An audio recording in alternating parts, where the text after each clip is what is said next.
The conventional media wisdom is that President Trump was trying to distract from some awful economic news. Why else, the Insta pundits asked, would he float an idea that he has absolutely no way of making happen? Delay the election seriously? It's a wackadoodle notion, to be sure. And a president who was confident about winning a second term has no need to muse about pushing the date beyond November 3rd. Trump used the tweet to push his familiar complaint about mail ballots. Let's assume it was just a coincidence that the tweet was posted 15 minutes after the announcement that the country's gross domestic product plunged a staggering 33% in the second quarter.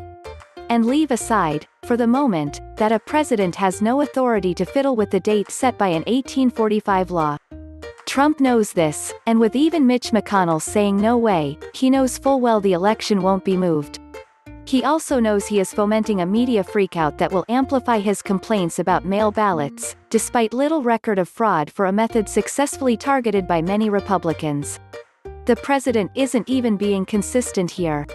When Joe Biden said in April he thinks Trump will try to kick back the election somehow, which I questioned, the president protested, could Trump be laying the groundwork for explaining away a possible defeat? Maybe. But I think this is just Trump the disruptor, enjoying the idea of driving everyone nuts and keeping them off balance. Trump often tweets ideas with question marks, then gradually drops the punctuation, such as when he floated the idea of regulating social media and eventually issued an executive order to push that notion. But the latest tweet proves yet again that Trump is not a disciplined candidate but one who relies on instinct and provocation. In the last 10 days, Trump has moved from scripted soberness about the virus to saying much of the country is corona-free and governors must keep reopening their states.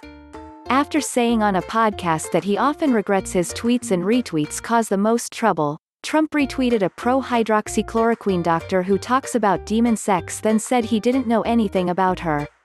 The president's delay the election gambit drew the expected outrage among Democrats. Kamala Harris, is she running for something? Tweeted that, Donald Trump is terrified. He knows he's going to lose to Joe Biden. It will require every single one of us to make that happen. Election day will unfold on November 3rd, as expected. The question is whether Trump can campaign in a way that makes him welcome that date.